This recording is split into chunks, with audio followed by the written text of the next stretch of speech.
Modern green city এবং কাজী and কাজী টি।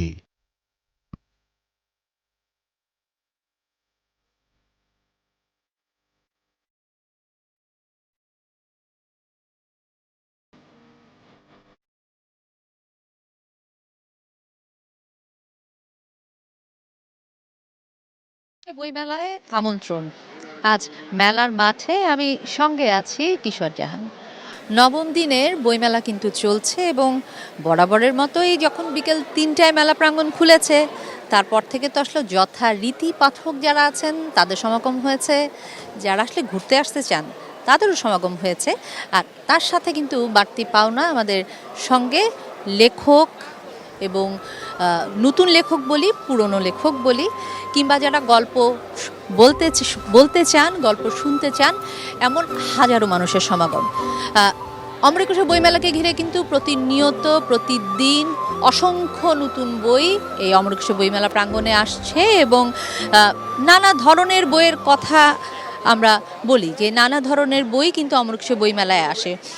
উপন্যাস থেকে শুরু করে সাহিত্যের নানা যে অঙ্গন সেরকম অসংখ্য বই কিন্তু আসে, কিন্তু তার মধ্যেও ডিজিটাল এই যুগে এখন আসলে সবার হাতে যখন মোবাইল, তখন বলতে হবে যে কম বেশি ঘরে কিন্তু কন্টেন্ট ক্রিয়েটার আমরা কম বেশি পেয়েই থাকি এবং তাদের জন্যও কিন্তু এবার মেলায় আমরা আসলে দেখেছিলাম বেশ কিছু বই এসছে এবং একটি বইও কিন্তু আমার হাতে আছে, আলী আহমেদ নেমানের লেখা মোজো থেকে মনিটাইজেশন।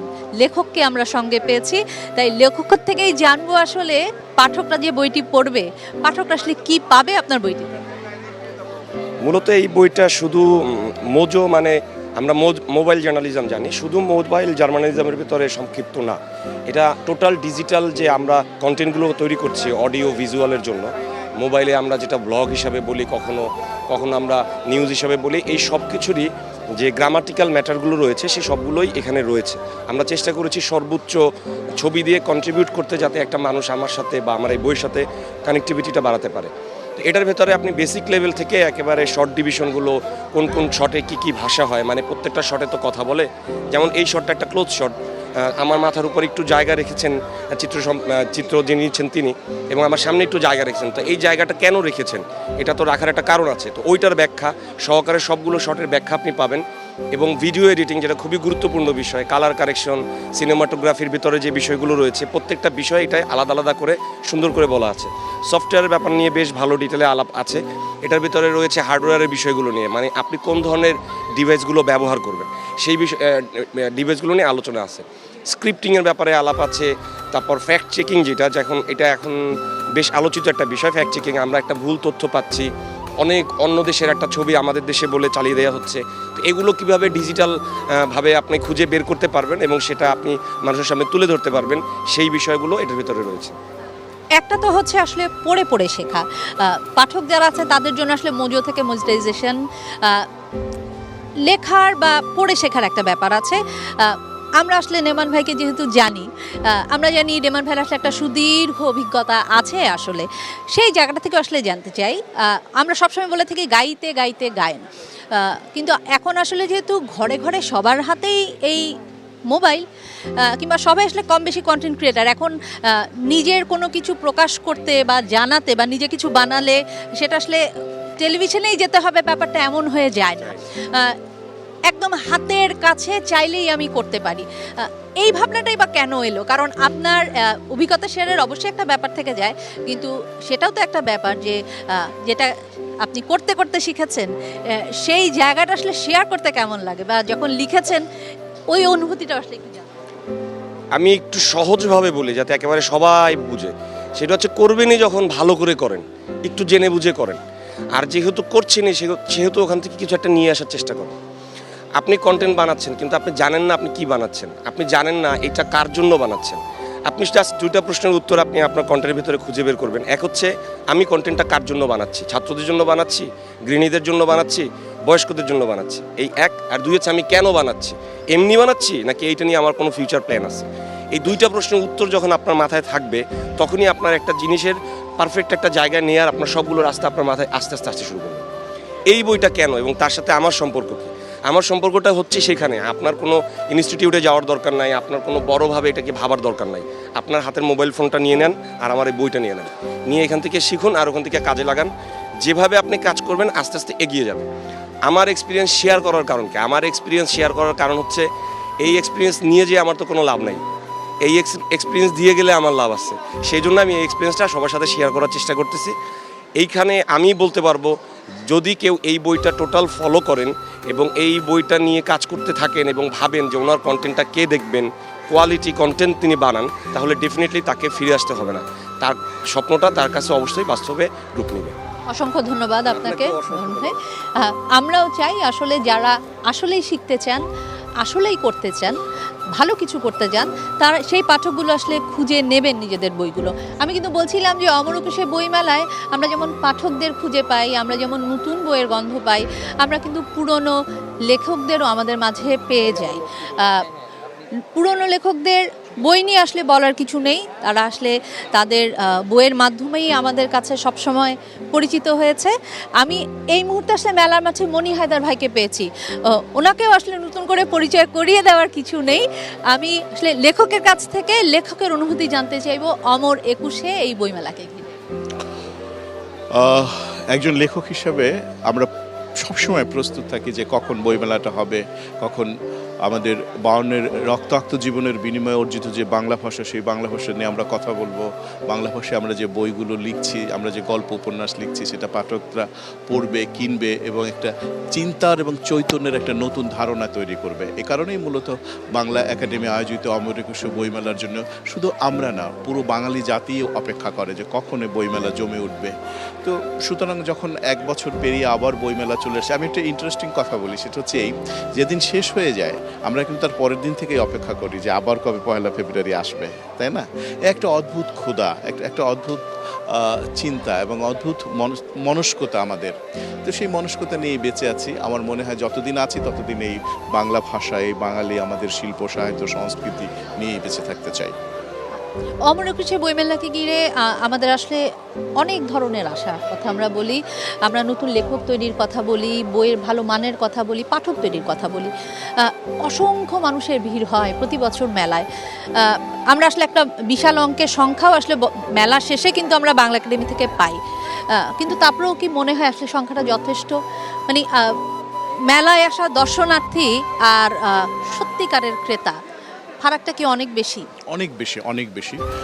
এইটা কেন হচ্ছে এটা খুব বুঝতে পারছি না। টেকনোলজি একটা খুব গভীর প্রভাব বিস্তার করেছে, এটা ঠিক আছে, কিন্তু মননশীল মানুষের সংখ্যা খুব কমে গেছে। একটা খুব বেদনার কথা প্রসঙ্গ বলি আপনাকে।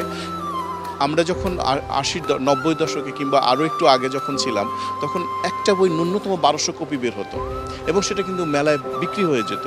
এবং কিছু কিছু বই এমন প্রকারের বই ছিল যে 2000 কপি, 4000 কপিও বিক্রি হয়েছে, সারা বছর বই বিক্রি হয়েছে। এখন অত্যন্ত পরিতাপের বিষয় যে 300 কপি বই বিক্রি হয় কিনা সেটি একটি বেদনার সঙ্গে বলি যে হয় না। 300 কপি বই যদি বিক্রি হয়, তো একজন লেখক কিংবা প্রকাশক মনে করে যে না, এটা সফল। তাহলে আমরা 20 কোটি 22 কোটি দেশের মানুষ, একটা বই বিক্রি হচ্ছে, এখানে কয়টা বই, এখানে কতজন মানুষ আসে আপনি বলুন? ধরেন সারা বাংলাদেশ সব কিছু মিলাইয়া 1 তারিখ থেকে 28 তারিখ পর্যন্ত 50 লক্ষ মানুষ আসে। 50 লক্ষ মানুষ যদি একটা করে বই কিনতেন, একটা বই কি থাকতো? প্রশ্নই আসলে থাকতো না। প্রকাশকেরও সুবিধা হতো, লেখকদেরও সুবিধা হতো, কারণ বই বিক্রি হচ্ছে, আমরা একটা সুন্দর বাজার পেতাম। শুধু বাজার কথাটা না, একই সঙ্গে চিন্তার যে জাগরণটা সেটাও ছড়িয়ে পড়তো। একটা বইয়ের মধ্যে তো শুধু ফ্যান্টাসি না, শুধু প্রেম না, দেশ, জাতি, রাষ্ট্র, মুক্তিযুদ্ধ, স্বাধীনতা, আমাদের এই সাম্প্রতিককালে যে আন্দোলন, সব কিছু মিলিয়ে একটা জাতি উঠে আসে এক একটা বইতে নানা রকমভাবে। তার তো বিস্তার ঘটছে না, সেটা তো ছড়িয়ে পড়ছে না, আমরা সংকুচিত হয়ে যাচ্ছি। এবং আমি খুব শঙ্কিত সত্যিকার অর্থে আমাদের ভবিষ্যৎ নিয়ে। আমরা শঙ্কিত হতে চাই না হায়দার ভাই, আমরা আশাবাদী হতে চাই এবং আমরা আশা করবো আসলে মেলায় যারা আসবেন সবাই অন্তত একটি বই নিয়ে ফেরত যাবেন। আমি এই বিস্ময়কর ব্যাপার। আমি গতকাল এটা ভাবছিলাম যে এরকম একটা নিদর্শন থাকা যায় কিনা বা একটা স্লোগান তৈরি করা যায় কিনা বাংলা এগ্রি প্রকাশকরা মিলে, যে অন্তত আপনি মেলায় যিনি আসবেন তিনি অন্তত একটি বই কিনুন। এবং দেখুন এই বইটি কিন্তু খুব সস্তা। এখন যে বইটি এটা 200 টাকা, 250 টাকা দাম রেখেছে এবং 188 টাকায় বইটি কেনা যায়। এটা একটি বাচ্চাদের ফ্যান্টাসিমূলক বই। আপনি যদি 200 টাকা ব্যয় করে বা 300 টাকা 400 টাকা, আমরা একটা অনুষ্ঠানে খেতে গেলেও তো 500 টাকা 1000 টাকা 10,000 টাকা ব্যয় করতে পারি। আমরা কেন বিয়ের অনুষ্ঠানে বই দেই না? আমরা কেন স্কুল কলেজে বই দেই না? এইসব ব্যাপারগুলি আমাদের খুব ভাবতে হবে এবং বইটা ছড়িয়ে দিতে হবে। বইয়ের মধ্য দিয়ে যে জ্ঞান, এবং এটা হচ্ছে এর কোনো শত্রু নেই।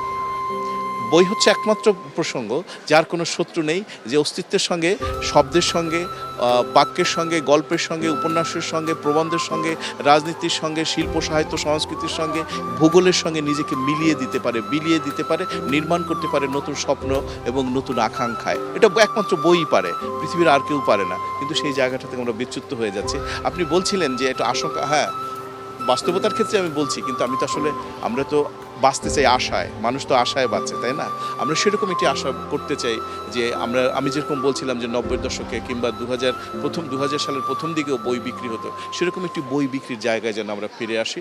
পাঠকদের কাছে বাঙালি আবেদন থাকবে, আপনি বই কিনুন, আপনার প্রেমিককে বই কিনতে বলুন, আপনার প্রেমিকাকে বই কিনতে বলুন, আপনার সন্তানদের বই কিনতে বলুন। এবং বই কখনো কারোর সঙ্গে প্রতারণা করে না, কিন্তু প্রতিটি মানুষই প্রতারণা করে। অসংখ্য ধন্যবাদ হায়দার ভাই। এবং আমরাও আসলে আশাবাদী পরিবর্তন আসবে, আমরা চাই পরিবর্তন আসুক। অমর একুশে বইমেলায় কিন্তু বলছিলাম যে লেখক, পাঠক এবং তার সাথে নতুন বইয়ের গন্ধের কথা।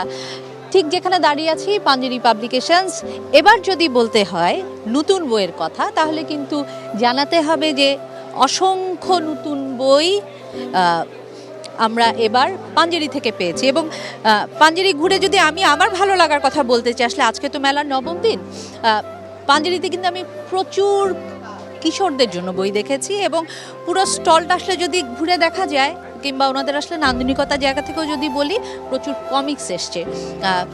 আমার আসলে স্টলে যারা আছেন তাদের থেকেই একটু জানতে চাইবো পাঞ্জেরি এবার কি কি এনেছে আসলে পাঠকদের জন্য। আমরা কিন্তু এই মেলার গত 9টা দিন যদি আমি বলবো যে অসংখ্য শিশু কিশোরের একটা বিশাল সমাহার রয়েছে এই পাঞ্জেরিকে।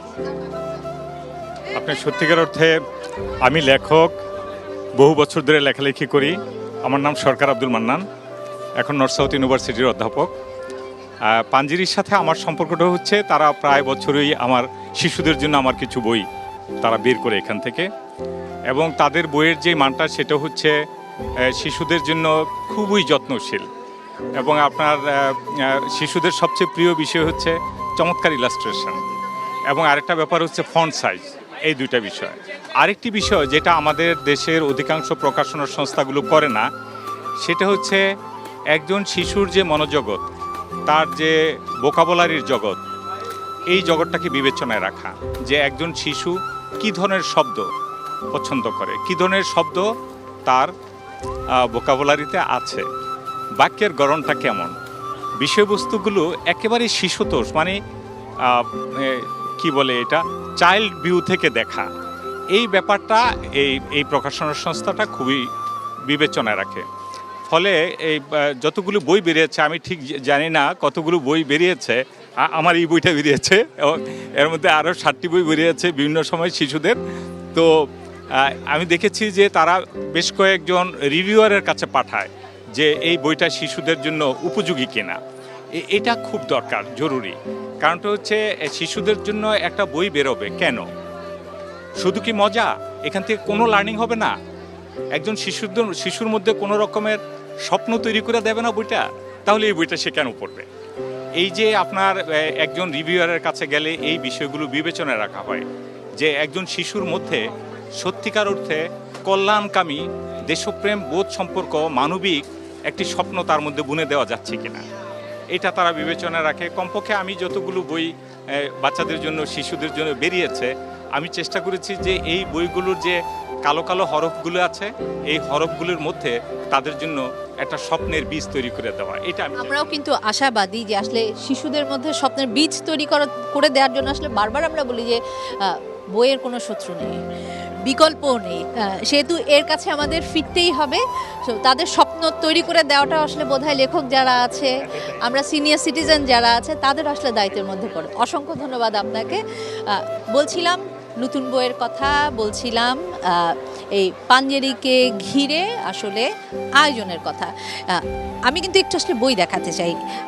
এই পাঞ্জেরি স্টলে যদিও বা আমি কিশোরদের কথা বলেছি, কিন্তু কিশোরদের কথা বলা হলেও কি আমি কিশোর কিংবা একদম ছোট্ট বয়সের যে শিশুরা যারা আসলে কমিক্স পড়তে ভালোবাসেন, তাদের কিন্তু বেশ সমাগম এই স্টলে আমরা দেখেছি বিগত 9 দিন ধরে।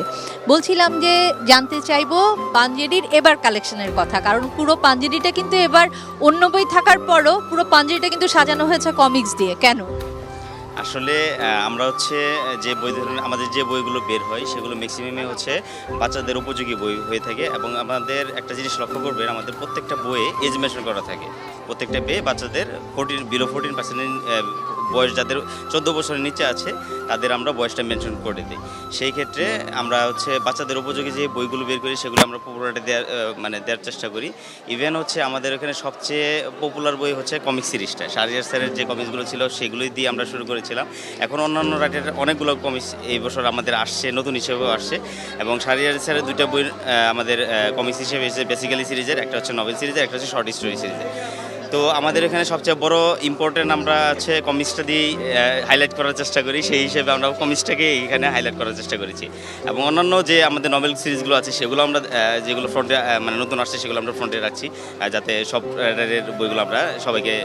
বেশ দেখছিলাম যে লাইলি সিরিজটা বেশ হাইলাইট করা হয়েছে, এরকম মানে মাথায় আসলে 4টা বেশ দেখা যাচ্ছে। একটু যদি জানতে চাই যে আসলে কোন কোন সিরিজগুলো এবার এলে পাঞ্জেরিতে যারা আছে পাঠক এসে পাবে। আমাদের এখানে শাহরিয়ার স্যারের 2টা সিরিজ পাবে, যেমন হচ্ছে শর্ট স্টোরির বেসিক্যালি 17 নাম্বারটা এসেছে, এবং নভেল হিসাবে এসেছে বেসিক্যালি সুপার হিরো। আর অগ্নিযোদ্ধার 5 নাম্বারটা এসেছে, মারুফের 7 নাম্বারটা আসবে, এখনও আসেনি।